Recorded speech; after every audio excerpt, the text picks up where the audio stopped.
This Torah portion is called Vayera, which means, "and he appeared."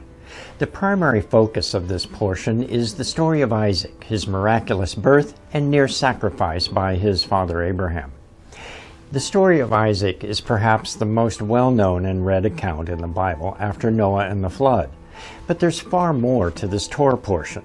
In it we find the story of Sodom and Gomorrah and Lot's family. Sodom and Gomorrah are two of the cities of the plain. Now it appears that their sin has reached its fullness, and the Lord has heard the outcry. Genesis 18:20 and 21. And the Lord said, "Because the outcry against Sodom and Gomorrah is great, and because their sin is very grave, I will go down now and see whether they have done altogether according to the outcry against it that has come up to me. And if not, I will know." In the account of the destruction of Sodom and Gomorrah, we find a picture or shadow of the coming judgment at the end of the age, and the intercession by Abraham on behalf of his nephew Lot and his family are a foreshadow of the intercession of Messiah Yeshua. I'm Dan Cathcart, and this is the Ministries of Messiah.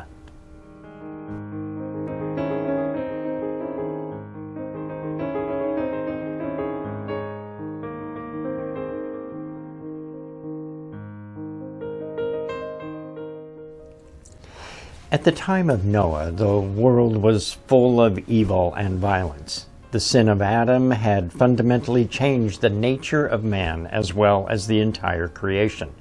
Judgment came on the whole earth in the form of a flood. Only Noah and his family and the animals that God had chosen would be spared this judgment. Genesis 6:13 through 14. And God said to Noah, "The end of all flesh has come before me, for the earth is filled with violence through them. And behold, I will destroy them with the earth. Make yourself an ark of gopher wood. Make rooms in the ark and cover it inside and outside with pitch." Following the flood, God made a covenant with Noah and all living things that the earth would never again be destroyed by a flood. Genesis 9:11 through 13. "Thus I establish my covenant with you. Never again shall all flesh be cut off by the waters of the flood. Never again shall there be a flood to destroy the earth." But God did not promise that there would be no further judgment, just that he would not again judge the earth by a global flood. The Apostle Peter warned us that a future judgment would be by fire. 2 Peter 3:5 through 7. "For this they willfully forget, that by the word of God the heavens were of old, and the earth standing out of water and in the water, by which the world that then existed perished, being flooded with water. But the heavens and the earth, which are now preserved by the same word, are preserved for fire until the day of judgment and perdition of ungodly men." This week, we read about the fate of Sodom and Gomorrah. We see a foreshadow of this judgment by fire to come. On more than one occasion, Yeshua spoke of judgment, making a comparison with Sodom and Gomorrah. Look at Matthew 10:14 and 15. "And whoever will not receive you nor hear your words, when you depart from that house or city, shake off the dust from your feet. Assuredly, I say to you, it will be more tolerable for the land of Sodom and Gomorrah in that day of judgment than for that city." Luke records Yeshua making an even more direct comparison. Luke 17:28 through 30. "Likewise, as it is also in the days of Lot, they ate, they drank, they bought, they sold, they planted, they built. But on the day that Lot went out of Sodom, it rained fire and brimstone from heaven and destroyed them all. Even so it will be in the day when the Son of Man is revealed." 50 years after Yeshua's crucifixion and resurrection, the Apostle John was given a great vision while exiled and imprisoned on the Isle of Patmos. John was instructed to write down his vision, and it became the book of Revelation. In chapters 18 and 19 of Revelation, John gives us a deeper insight into the state of mankind and the world at the time of Messiah's return. Revelation 18, 1 through 3. After these things I saw another angel coming down from heaven, having great authority, and the earth was illuminated with his glory. And he cried mightily with a loud voice, saying, Babylon the great is fallen, and has become a dwelling place of demons, a prison for every foul spirit, a cage for every unclean and hated bird. For all the nations have drunk of the wine of the wrath of her fornication. The kings of the earth have committed fornication with her, and the merchants of the earth have become rich through the abundance of her luxury. This description of the judgment against Babylon at the end of the age closely parallels the judgment of Sodom and Gomorrah in Abraham's day. One day, the Lord appeared to Abraham along with three mysterious men. Look at Genesis 18, 1 through 4. Then the Lord appeared to him by the terebinth trees of Mamre, and he was sitting in the tent door in the heat of the day. So he lifted his eyes and looked, and behold, three men were standing by him. And when he saw them, he ran from the tent door to meet them, and bowed himself to the ground, and said, My Lord, if I have found favor in your sight, do not pass on by your servant. Please let a little water be brought, and wash your feet, and rest yourselves under the tree. Abraham encourages these men to stay and rest. Abraham quickly requests that Sarah prepare bread for their guests, while he retrieved a young calf from his herd to prepare a meal. As they ate, the men made a startling announcement that Sarah would bear a son. After the meal, and after assuring Abraham and Sarah that the news about a son was true, the men arose and made their way toward Sodom. Genesis 18, verse 16. Then the men rose from there and looked toward Sodom, and Abraham went with them to send them on the way. Sodom, along with Gomorrah, were two of the cities of the plain. When Abraham came to the land of Canaan, he dwelt nearby. Genesis 13, verse 12. Abraham dwelt in the land of Canaan, and Lot dwelled in the cities of the plain, and pitched his tent even as far as Sodom. The word Sodom is number 5467 in the Strong's Concordance, from an unused root meaning to scorch, burnt as in volcanic or bituminous. Gomorrah is from the root word amar, which is number 6014, meaning a ruined heap. Just as the Apostle John described Babylon in Revelation, the cities of Sodom and Gomorrah had turned from God and become cities of great evil. The three men who came to visit Abraham were God's advance party, sent to deal with the cities of the plain.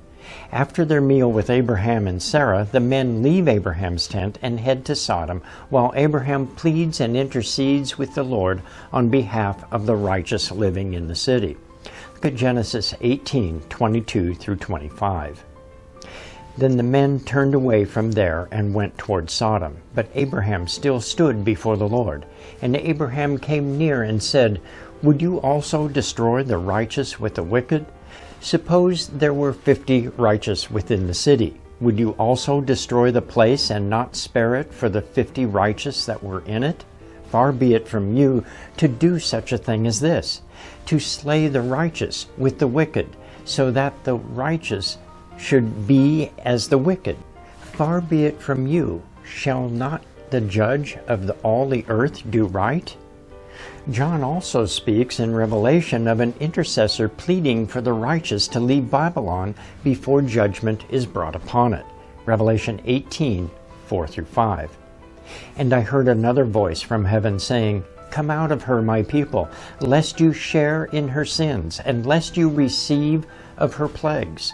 For her sins have reached to heaven, and God has remembered her iniquities. Abraham bargains with the Lord on behalf of the righteous souls living in Sodom. In the end, the Lord agrees not to destroy the city for the sake of just 10 righteous. According to E.W. Bullinger, the number 10 indicates a completeness or perfection of divine order. In the Bible, a single household is often considered to consist of 10 individuals. Abraham may have been negotiating on behalf of his nephew Lot and his family. There is much speculation as to who these men were who came to visit Abraham and Sarah. Were they men or were they angels? Now, there were three who visited Abraham. The common consensus is that all three were angels. The Jewish sage Rashi comments. Here, the two visitors are called angels, but when they came to Abraham, they were called men. When they came to Abraham, God was with them, making them seem no more than ordinary mortals. The story continues in chapter 19, where the two, now referred to as angels, arrive at Sodom. Genesis 19, 1 and 2. Now the two angels came to Sodom in the evening, and Lot was sitting in the gate of Sodom. When Lot saw them, he rose to meet them, and he bowed himself with his face toward the ground. And he said, "Here now, my lords, please turn in to your servant's house and spend the night, and wash your feet. Then you may rise early and go on your way."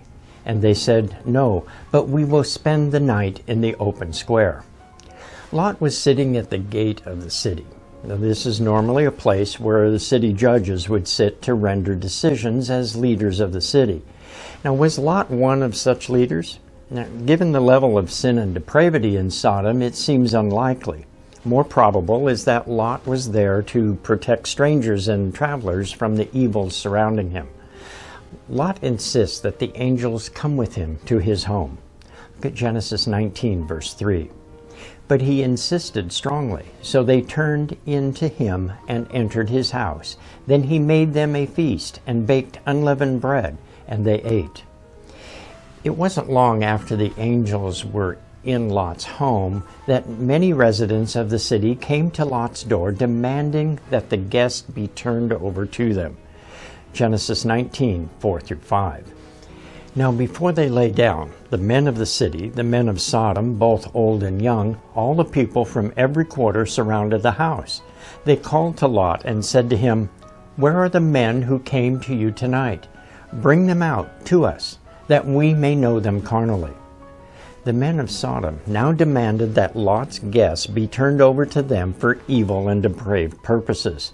Lot had invited the angels into his home, providing a shared meal for them and his family. In essence, Lot had entered into a threshold covenant with his guests.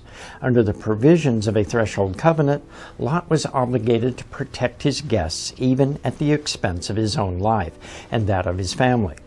Lot went outside to speak with the unruly crowd. Genesis 19, 6 through 8. So Lot went out to them through the doorway and shut the door behind him, and said, "Please, my brethren, do not do so wickedly. See now, I have 2 daughters who have not known a man. Please let me bring them out to you, and you may do to them as you wish. Only do nothing to these men, since this is the reason they have come under the shadow of my roof." Lot was prepared to protect his guests at all costs, even at the expense of his own daughters. But that wasn't good enough for the gathered crowd. Genesis 19, 9 through 11. And they said, "Stand back." And they said, "This one came in to stay here, and he keeps acting as a judge. Now we will deal worse with you than with them." So they pressed hard against the man, Lot, and came near to break down the door. But the men reached out their hands and pulled Lot into the house with them and shut the door. And they struck the men who were at the doorway of the house with blindness, both small and great, so that they became weary trying to find the door. Now when they tried to force their way into Lot's house, they were struck blind by the angels. The men of Sodom could not even find their way out. The angels told Lot to take his family and flee the city immediately, warning Lot of the imminent destruction of the city and all its inhabitants. Look at Genesis 19, 12 through 13. Then the men said to Lot, "Have you anyone else here, son-in-law, your sons, your daughters, and whomever you have in the city? Take them out of this place, for we will destroy this place, because the outcry against them has grown great before the face of the Lord, and the Lord has sent us to destroy it." This warning to Lot and his family to flee Sodom is very much like the warning in Revelation for the believers to flee Babylon. Revelation 18, 4-7. And I heard another voice from heaven saying, "Come out of her, my people, lest you share in her sins, and lest you receive of her plagues. For her sins have reached to heaven, and God has remembered her iniquities. Render to her just as she rendered to you, and repay her double according to her works. In the cup which she has mix double for her. In the measure that she glorified herself and lived luxuriously, in the same measure give her torment and sorrow. For she says in her heart, I sit as queen, and am no widow, and will not see sorrow." It would indeed be very difficult for Lot and his family members to refrain from participating in or being heavily influenced by the sins of the city around them. It will be difficult for the believers who live in the Babylon of Revelation to just up and leave, leaving everything behind when the final judgment is imminent. Lot fled Sodom in the night, perhaps the very night that the angels came to his house. He fled to a place called Zor in the mountains. The word Zor is from the root word Zoar, Numbers 68:19, meaning to be small or a small place. Now, once Lot was safely in Zor, God sent judgment on Sodom and the other cities of the plain. Genesis 19:23-26. The sun had risen upon the earth when Lot entered Zor. Then the Lord rained brimstone and fire on Sodom and Gomorrah from the Lord out of the heavens. So he overthrew those cities, all the plain, all the inhabitants of the cities, and what grew on the ground. But his wife looked behind him, and she became a pillar of salt. Just as with Sodom, the Babylon of Revelation will suddenly and completely be destroyed by fire. Revelation 18, verse 8. Therefore her plagues will come in one day, death and mourning and famine, and she will be utterly burned with fire, for strong is the Lord God who judges her. On the morning following God's judgment against Sodom and the cities of the plain, Abraham observed the aftermath. Genesis 19:27-29. And Abraham went early in the morning to the place where he had stood before the Lord. Then he looked toward Sodom and Gomorrah, and toward all the land of the plain, and he saw, and he beheld, the smoke of the land which went up like the smoke of a furnace. And it came to pass, when God destroyed the cities of the plain, that God remembered Abraham, and sent Lot out of the midst of the overthrow, when he overthrew the cities in which Lot had dwelt. Sodom and the other cities of the plain were destroyed in a day. Babylon of Revelation will be destroyed in a day. In both cases, the destruction did not and will not come until the righteous are removed from the cities. But the warnings about the judgments are interwoven throughout the Scriptures. Lot and his household were warned by the angels not to look back as they fled Sodom. Lot's wife did not heed the warning. The important thing for us to remember is that God never forgets His promises. God made a promise and a covenant with Abraham and sent His angels to rescue Lot and his family from the impending judgment. The great lesson that we learn from the accounts of Sodom and Gomorrah is to always be ready. God will keep His promise to us, the promise of eternal salvation through Messiah Yeshua. When Messiah calls, we must listen.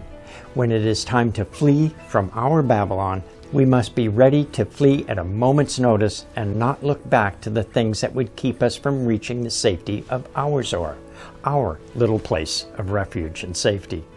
I'm Dan Cathcart from Moed Ministries International. Shalom and be blessed.